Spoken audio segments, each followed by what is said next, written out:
అందరికీ నమస్తే అండి. కొన్ని మీడియా ఛానల్స్ ఎంత నీచానికి దిగజారిపోయారంటే, ఇప్పుడు ఒక థంబ్‌నెయిల్ చూసాను నేను. లైవ్ మాట. ఆ లైవ్ దాదాపు ఒక 1500 మంది, 1600 మంది చూస్తున్నారు. వాడు పెట్టిన థంబ్‌నెయిల్ ఏంటంటే నా పెళ్ళాం నా కళ్ళ ముందే వాడితో అనేసి స్టార్‌లేసాడనమాట. ఏంట్రా అని చెప్పేసని చూస్తే ఆవిడెవరో గౌతమి అంట. అతనెవరో ధర్మ మహేష్ అంట. వాళ్ళిద్దరు మొగుడు పెళ్ళాల గొడవని మనకి మీడియాలో రచ్చ రచ్చ కింద చేసి విచిత్రమైన థంబ్‌నెయిల్స్ ఏసేసి అందులో నా కళ్ళ ముందే నా పెళ్ళాం వాడితో స్టార్‌లో అర్థం ఏంటి దానికి నాకు అర్థం కాల. సరే ఎక్కడా లేని దరిద్రాలన్నీ తీసుకొచ్చి మీడియా ముందు కూర్చోబెట్టి వాళ్ళ మొగుడు పెళ్ళాల సమస్యలన్నిటిని కూడా అదేదో రాష్ట్ర సమస్య అయినట్టు లేదంటే వేరే సమస్యలేమీ లేనట్టు మా ముందు రుద్దేసే ప్రయత్నం కాకపోతే ఎవడికి ఉపయోగం ఆ లైవ్ వల్ల అసలు? మొగుడు పెళ్ళాలు అన్న తర్వాత గొడవలు లేకుండా ఎట్టుంటాయి? ప్రతి ఇంట్లో కామన్‌గా ఉండేదే. లేనోడి ఇంట్లో ఒకలాగుంటాయి, ఉన్నోడి కొంపలో ఇంకొకలాగుంటాయి. ఇక్కడ లేక ఏడుత్తారు, అక్కడ ఉండి ఏడుత్తారు. గొడవలు కామన్ గాని మొగుడు పెళ్ళాలంతా కొట్టుకోకుండా, తిట్టుకోకుండా ఎట్టుంటారు? నెలకొకటో, వారానికొకటో కంపల్సరీ ఉండాల్సిందే. ఏదో రకంగా ఏదో సందర్భంలో ఖచ్చితంగా ఉంటాయి. గొడవలు లేకుండా ఉండవు. ఉన్నవాళ్ళేంటంటే డబ్బుంది కదా అని చెప్పేసి చక్కగా ఎళ్లి మీడియాలో కూర్చుంటారు. మీరు రకరకాల ప్రశ్నలు చెప్పండి. ధర్మ మహేష్ గారు, ఇప్పుడు మీ భార్య ఎవరితో తిరుగుతుందని చెప్పేసని నీకు అనుమానం? ఆడికి సిగ్గు లేకుండా, మా ఆవిడ ఇలాగని చెప్పడానికన్నా సిగ్గు లేదు నీకు? అంత వయసొచ్చింది. పైగా ఏదో సినిమాలో నటించాడంట కూడాను. ఏం పోయే కాలం మనం ఏం చెప్పాలి? బాబు ఒరేయ్! అది మా కుటుంబ వ్యవహారం రా నాయనా! ఏమన్నా ఉంటే గుట్టు చప్పుడు కాకుండా మా ఇంట్లో మేము చూసుకుంటాంలే అని చెప్పేసి నేను చెప్పాలి. ఇటుపక్క గౌతమి అనుకుంటా ఆవిడ పేరు. ఆవిడ ఇంకా గ్రేట్. మొట్టమొదటి మీడియాకి ఎక్కేసింది ఈవిడే. యూట్యూబ్ ఛానల్ ఈ కనబడిన యూట్యూబ్ ఛానల్ కల్లా ఎక్కేసి మా ఆయన అలాంటోడు, మా ఆయన ఎలాంటోడు అక్కడికి చేసుకున్న తర్వాత నచ్చితే ఓకే. నచ్చలేదనుకోండి సింపుల్‌గా ఏ కోర్టుకో ఎళ్లి ఏ విడాకులో తీసుకొని ఎవడు బతుకు ఆడు బతికితే అయిపోయేది. దాన్నంతా రచ్చ చేసి, చలవ చేసేసి మీ సమస్యనేదో మా సమస్య కింద మళ్ళీ దానికి పెద్ద పెద్ద థంబ్‌నెయిల్ పెట్టి యూట్యూబ్ ఓపెన్ చేస్తే దరిద్రం మీదే కనబడుతుంది మాకు. చూడడం మాదే తప్పులే. కాకపోతే ఏంటంటే ఎటో క్యూరియాసిటీ మాకు ఆగదు. ఏదైనా అలాంటి థంబ్‌నెయిల్స్ ఏమన్నా వత్తంటే మనసు ఆగదనమాట. కొత్త కొత్తలాడిపోతా ఉంటది. అర్జెంట్‌గా చూసేయాలి అందులో ఏముందో. ఏముండదో అక్కడ తెలుసు మాకు ఆ విషయం. ఆళ్ళ మొగుడు పెళ్ళాల సమస్యలు ఏవో చెప్పుకుంటాను. అందులో ఏముండదో నాకు తెలుసు ఆ విషయం అది కూడా. ఆడు పెట్టే థంబ్‌నెయిల్ టెంప్టింగ్‌గా ఉంటదనమాట. అన్నీ తెలిసిన మాకే అయ్య బాబోయ్! ఈడు ఇలా థంబ్‌నెయిల్ పెట్టేసాడంటే నిజంగా ఆడు ఏదైనా చెప్పేసాడేమో, ఆడు చెప్పేది సచ్చేది ఏం ఉండదు. ఎవడికి ఉపయోగం అండి? మీ వ్యక్తిగత జీవితాలు తీసుకొచ్చి లైవ్ డిబేట్లు పెట్టేసి అదొక జర్నలిజం. దిక్మాలిన జర్నలిజం మళ్ళీని. ఏకంగా మెయిన్ స్ట్రీమ్ మీడియా కూడా మొన్న ఒక సందర్భంలో మెయిన్ స్ట్రీమ్ మీడియాలో కూర్చోబెట్టి సీనియర్ జర్నలిస్టులంట ఇద్దరు వాళ్ళతో డిబేట్లు. సరే ఎవరికి ఉపయోగం నాకు అర్థం కావట్లా. ఎవరికి ఉపయోగం అండి? వాళ్ళిద్దరిని కూర్చోబెట్టి ఒక డిబేట్లు అయితే వాళ్ళిద్దరిని కూర్చోబెట్టి మీ ఆయన అలాంటోడు, మీ భర్త ఇలాంటోడు అని చెప్పేసనంటే, ఇటు పక్కనేమో మీ ఆవిడ అలాంటోడు, లేదంటే మీ ఆవిడ అలాంటిదని చెప్పేసి, మీ ఆవిడ ఎలాంటిదా, మీ ఆవిడ ఎవరితో తిరుగుతుందని చెప్పేసి ఇక్కడ. ఏంది అదొక జర్నలిజమా? అంత దిగజారిపోవాలా? చూస్తుంటే విరక్తొచ్చేస్తుంది అంతే. రుద్దేస్తున్నారు. అబ్బా! దాదాపు 2 నెలలు బట్టి ఈ గౌతమి ధర్మ మహేష్ ఊదరగొట్టి, సావగొట్టి చెవులు మూసేత్తన్నారంతే. సోసి మాకు సిగ్గు లేదు.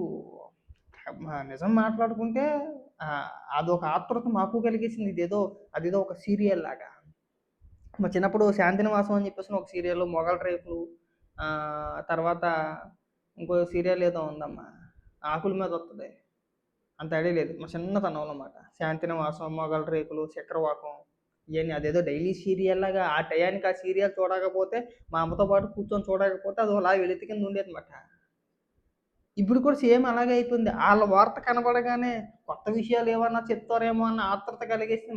మా దరిద్రానికి మా మైండ్ సెట్‌ని అలా తయారు చేసేసి రుద్దేశారన్నమాట. ఎంతసేపు పక్కనోడి జీవితంలో ఏం జరుగుతుందో తొంగి చూడాలనే ఆత్రుత మాలో కలిగేసింది. మేమేం చేయలేం దానికి. అలా తగలడ్డారు. కదా! ఏదైనా పనికొచ్చే వార్తనో, లేదంటే ఇంకొకటో, లేదంటే ఇంకొక రకంగాను మనకు పనికొచ్చే అంశాలు చాలా ఉంటాయి. అదే అయినా మాది తప్పేలే. పనికొచ్చే అంశాల గురించి డిబేట్‌లయితే మేము చూడంగా. మేము చూస్తామేంటి? ఎలవోయ్ నువ్వు చెప్పుకోక నువ్వు చెప్తే మేము వినాలేంటి మళ్ళీ మాకు ఈ ఫీలింగ్ కలిగేత్తది. ఎవడన్నా సరే 2 ముక్కలు గాని, లేదంటే ఒక డిబేట్ గాని మనకు పనికొచ్చే అంశాలపైన ఏదైనా డిబేట్ జరిగిందంటే మనం చూస్తామా? 2 పెగలేసామంటే మనకు మించిన అపరమేతం ఇంకెవరు లేదు. ఈడు చెప్పాడండి వచ్చాడు తీ తీ తీ ఎవడన్నా ఏమైనా కొట్టుకున్నాడేమో చూడు. అదే ఓపెన్ చేసి చూడాలి. లేదు మమ్మల్ని దృష్టిలో పెట్టుకొని మీరు అలా తయారయ్యారా? లేదంటే మీరు జీవిస్తున్నారు కాబట్టి మీరు అలా తయారయ్యారు కాబట్టి మేము ఇలా తయారయ్యాం అనేది నాకు ఇప్పటికీ కూడా అర్థం కాని ప్రశ్న. రకరకాల ఉంటాయి, మనకు తెలియని అంశాలు ఎన్నో ఉంటాయి. అందరికీ అన్నీ తెలియవు. మన తెలుగు 2 రాష్ట్రాల్లో అయితే 80% నిశానిగర్లే ఎక్కువ, నిశాని బ్యాచే ఎక్కువ నాతో సహా. నేనేమి పెద్ద ఎంబీబీఎస్ ఎఫ్ఆర్సిఎస్ చేసేసి అని చెప్పేసి నేను చెప్పను, నాతో సహా ఎక్కువగా. మళ్ళీ నేనెందుకు కొన్ని సపరేట్గా చెప్పుకోవాలి? నేను కూడా 80%లో ఉన్న నిశాని గారినే అనుకోండి. తెలియని అంశాల గురించి చెప్పండి. లేదు రాజకీయాల గురించి పూర్తి విశ్లేషణ చేసి ఇక ప్రతి పౌరుడికి ఉండే హక్కులు ఏదని చెప్తే బాగుంటుంది. అది వదిలేసి వాళ్ళు ఎవరో మొగుడు పిల్లలు ఇద్దరు కొట్టుకున్నారంట, వాళ్ళకి డబ్బు ఉంది కాబట్టి, కోట్ల రూపాయల ఆస్తులు ఉన్నాయి కాబట్టి, పెద్ద పెద్ద కార్లు ఉన్నాయి కాబట్టి వాళ్ళిద్దరిని తీసుకొచ్చి వాళ్ళ మొగుడు పిల్లలు ఏం జరిగింది పెళ్ళైన కానించి ఇప్పటి వరకు కట్న కానుకలు ఏమి ఇచ్చారు, రోజు ఏం వండేవారు, పొద్దున్నే ఏం తాగేవారు, ఎన్ని గంటలు వేసేవారు, ఎన్ని గంటల స్నానాలు చేసేవారు, తర్వాత మీ జీవన శైలి విధానం ఏ విధంగా ఉండేది, మా కొంపలో ఏం జరుగుతుందో మీ కొంపలో అదే జరుగుతుంది. పొద్దున్నే లేచి ఏం చేస్తాడు ఎవడన్నాను? ఎక్కడేం చేస్తాం అక్కడ అదే చేస్తాను, డబ్బు ఉంది కదా అని చెప్పేసి నాడు ఏమన్నా రివర్స్లో చేస్తాడా? లేదంటే చేతులతో నడుపుతాడా కాళ్ళు పైకెత్తి? ఏం ప్రశ్నలు అంటే ఏం మీడియా నాకు అది అర్థం కావట్లా. పనికొచ్చే వార్త ఒకటి ఉండదు. యూట్యూబ్ ఓపెన్ చేసినా టీవీ పెట్టినా పనికొచ్చే వార్త ఒకటి ఉండదు. పైగా ఆ దరిద్రానికి ఆ యాంకర్ ఎవడైతే ఉన్నాడో ఆడు అరుపుతాడు చూడు. ఆడి మామూలు 10 పైసలు డ్యూటీ చేయరా అంటే ఆడు 2 రూపాయలు డ్యూటీ చేసేస్తాడు. అక్కడ పెద్ద పెద్ద కేకలు, బ్రేకింగ్ న్యూస్ ఇప్పుడే లైవ్లోకి వచ్చిన ధర్మా మహేష్ని చూసి పారిపోయిన గౌతమి చౌదరి. ఎవరే ఆగు కొద్దిగా, నువ్వెందుకు అంత గొడవలు దించేసుకుంటున్నావు? వార్తలా చెప్పొచ్చుగా. పాతకాలంలో ఇప్పటికీ కూడా నిజంగా వార్తని ముఖ్యాంశాలు చదవాలి అంటే అప్పట్లో దూరదర్శన్, ప్రస్తుతానికైతే ఈటీవీలో కరెక్ట్గా ముఖ్యాంశాలు ఏ విధంగా చదవాలో ఆ విధంగానే చదువుతారు. ఇంకా మిగిలిన వాళ్ళంతా కూడా కొద్దిగా అదే పెద్ద పెద్ద కేకలు, పెద్ద పెద్ద రంకులు చిరుగుపోవాలంతే. ఇది ఒకటే దరిద్రం కాదు, వీళ్ళిద్దరిదనే కాదు, వీళ్ళిద్దరిది అయిపోద్దా? మొన్నటిదాకా దువాడ సీను మాధురి, అబ్బో అది పెద్ద స్టోరీ. ఇక్కడ బెలే ఉంటుంది. దువాడ సీను పుట్టినరోజుకో దివ్యల మాధురి పుట్టినరోజుకో అనుకుంటాం. మొత్తానికి ఎవరితో ఒకరితో పుట్టినరోజు. ఒక టీవీ, ఇప్పుడు ఈ టీవీ ఏ తమిళ పెట్టే టీవీయే, అందులో ఒక యాంకర్ ఫోన్ చేసాడు. ఆల్రెడీ అక్కడ ఒకడు వెళ్ళిపోయాడు. వాళ్ళ కొంప దగ్గర ఒకడు ఉన్నాడు, మైక్ కట్టుకొని, కెమెరామ్యాన్, ఒక మైకు, ఇద్దరు. ఆల్రెడీ ఒక టీం ఇద్దరు అక్కడే ఉన్నారు. ఎవరింటికాడ? దువాడ సీన్ ఇంటి దగ్గర. ఆల్రెడీ ఇద్దరు రెడీగా ఉన్నారు. ఈడు ఒకడు, ముగ్గురు కదా. కెమెరామ్యాన్లో అది ఇది కలుపుకుంటే ఒక 5-6 ఉంటారు కదా. మొత్తం సెట్ మొత్తం ఒక లైవ్ కండక్ట్ చేయాలంటే తక్కువ లెక్కతో ఒక 10 మంది టెక్నీషియన్తో కలిపి ఒక 10 మంది అవసరం పడతారు. ఇద్దరికి ఒక కెమెరామ్యాన్, ఒక రిపోర్టరు, అలాగే ఒక యాంకరు, స్టూడియోలో ఉన్న కెమెరామ్యాన్లో లైట్ మెన్లు ఉంటారుగా, స్టాఫ్ అయితే ఉంటారు కదా. లైవ్ కనెక్ట్ చేసి పోతే కలిపి ఒక 10 మంది వేసుకో. ఈ 10 మంది కలిసి చేసిన ప్రోగ్రామ్ ఏంటంటే దువ్వాడ సీను పుట్టినరోజు నాడు మాధురి చేత దువ్వాడ సీన్కి ఐ లవ్ యూ చెప్పించారు. వీడు యాంకర్ అనమాట. వీడు సీట్లు ఎలా కూర్చొని, మాధురి గారు మీరు ఇప్పుడు లైవ్లో దువ్వాడ సీన్కి ఐ లవ్ యూ చెప్తే మా వాళ్ళు అందరూ చూడాలని చెప్పేసి అనుకుంటున్నారు. ప్రేక్షకుల కోసం, నా కోసం కాదు, నాకు చూసే విధానం లేదు, ప్రేక్షకుల కోసం ఒక్కసారి ఐ లవ్ యూ చెప్పించండి. ఆడు అక్కడ మైక్ కట్టుకున్నాను వాడు. ఇప్పుడు చెప్తారండి, నేను చెప్పేస్తాను, నేను మాట్లాడిపిస్తాను. చెప్పండి, ఇప్పుడు మీరిద్దరు ప్రపోజ్ చేసుకోండి లైవ్లో. అమ్మ కెమెరా కొద్ది దూరంగా పెట్టమ్మా, ఒకసారి ఇద్దరు మొక్కలు కూడా చాలా క్లియర్గా కనబడాలి. పిచ్చి ఎక్కిపోయింది నాకు. చిన్న మెదడు ముందుకు వచ్చేసింది. జర్నలిజం ఏమన్నా అర్థం కాదా నాకు. ఓహో ఇది కూడా జర్నలిజం అని అనుకున్నా. రైట్. రెండోది, ఇప్పుడు స్టేజ్ నెంబర్ 2 వాళ్ళిద్దరినే ఇంటర్వ్యూ పేరుతో హైదరాబాద్ స్టూడియోకి తీసుకొచ్చారు. అప్పుడు ఛాన్స్ దొరకలేదు. ఎప్పుడు పుట్టినరోజునప్పుడు ఓన్లీ ఐ లవ్ యూ మాత్రమే చెప్పించారు లైవ్లో. తర్వాత స్టూడియోకి తీసుకొచ్చి ఫిబ్రవరి 14 అనుకుంటా ప్రేమికుల దినోత్సవం. ఫిబ్రవరి 14 సంథింగ్, అంతకు ముందుకు రోజు అయ్యొచ్చేమో.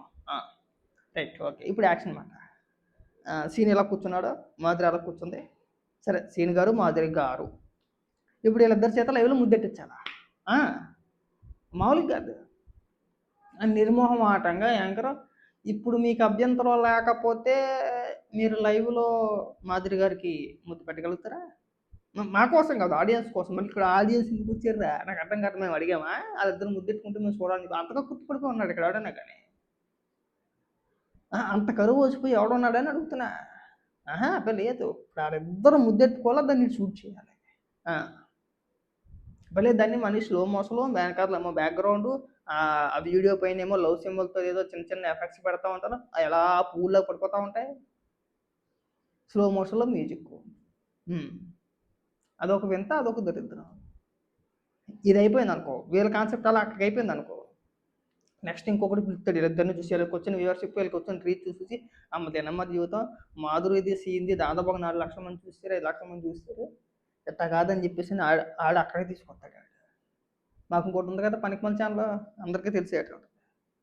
ఇంకా అది మరీ దారుణం. ఇంకా ఆడు క్వశ్చన్ ఎందుకు అడుగుతాడు, ఆడు ఆన్సర్ ఏమైనా ఎక్స్పెక్ట్ చేస్తారు. కొన్ని క్వశ్చన్ అడుగుతాడు, వాళ్ళు చెప్పే ఆన్సర్ గురించి వింటాడా అంటే ఈడు క్వశ్చన్ 3 నిమిషాలు ఉంటుంది. ఆడు స్ట్రాటజీ చూడండి, ఆడు క్వశ్చన్ 3 నిమిషాలు ఉంటుంది. ఆడు క్వశ్చనే 3 నిమిషాలు ఉంటుంది. పోనీ ఈడు క్వశ్చన్ 3 నిమిషాలు పూర్తయిన తర్వాత అవతల వ్యక్తులు ఆన్సర్ చెప్పనిస్తాడు అనుకుంటున్నాడు, చెప్పనవాడు. ఆడు చెప్పే అవకాశం ఇవ్వడు కదా. మధ్యలో మళ్ళీ వాళ్ళు 2 నిమిషాలు మాట్లాడితే అందులో 1 నిమిషం 30 సెకండ్ వీడియో మాట్లాడతారు. మళ్ళీ 30 సెకండ్లు వాళ్ళు మాట్లాడతారు. ఇమీడియట్గా మళ్ళీ నెక్స్ట్ క్వశ్చన్, అదొక 2 నిమిషాలు. మరి ఎందుకు పిలిచేవాళ్ళని ఇక్కడికి? రిచ్ కోసం అన్నమాట. ఇక్కడ ఎందుకు వాళ్ళని ప్రమోట్ చేయడం కాదు, వాళ్ళ పేరుతో ఈడు ప్రమోట్ అవడానికి. ఈడేసే 4 ఎరిపప్ప డైలాగులకి, 4 ఎరిపప్ప క్వశ్చన్లకి ఈడు బ్యాక్గ్రౌండ్ మ్యూజిక్లో వేసుకుంటాడు, స్లో మోషన్లో వేసుకుంటాడు, మళ్ళీ అదే ప్రోమో కింద కట్ చేస్తాడు, వాళ్ళ మొఖాల మీద మళ్ళీ బ్లాక్ అండ్ వైట్ తప్పని ఎఫెక్ట్ పడేస్తాడు. ఈడు వేయగానే డింగ్ అని చెప్పేసి అదొక ముద్ర పడుతుంది అక్కడ.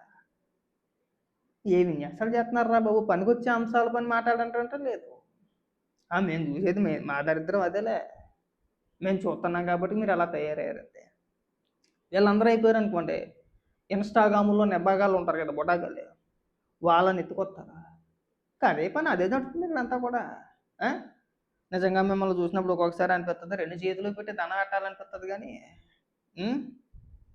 ఎందుకు లేదంటే చిల్లరకాలకు దండం పెట్టినా కానీ బొక్క అనిపిస్తుంది. దయచేసి పనికి మాలిన రోతంతా చెత్త అంతా మా పైన రుద్దేసి ఉన్న బుర్రలు కాస్త అంతంత బుర్రలతో ఏడుతున్నాం. ఆ బిగ్ బాస్లో ఎవడేం కొట్టుకుంటున్నాడో, ట్విట్టర్లో ఎవడెవడమ్మలకం తిట్టుకుంటున్నాడో, ఏ సినిమా వస్తుంది, ఏ సినిమాని ట్రోల్ చేయాలి, ఎవరిని ట్రోల్ చేయాలని చెప్పేసి సరిపోతుంది. ఇక్కడ ఆల్రెడీ ఇక్కడ మన బేకారం ఇక్కడ ఏం చేస్తాం, అలా తయారు చేశారు. అది ఇప్పటి నుంచి రుద్దిన దరిద్రం అది. ఎప్పటి నుంచో రుద్దేశారు. మా బానిసత్వాలు అలా తగలడ్డాయి, మా మెంటాలిటీలు అట్టా తగలడ్డాయి. మేము ఎవరినన్నా అభిమానించామంటే ఆయన ఎవరైనా ఏదన్నా అంటే ఇక్కడ మేము అన్నాలు మానేసి గుడ్డలు దించుకోవాల్సిన పరిస్థితికి వచ్చేసింది. మా బుర్రలు అలా తయారయ్యి మేమేం చేయలేం దానికి. మహానుభావులు మీ వల్ల పుణ్యం అంతా కూడా. నమస్కారం అండి, ఉంటాను మరి.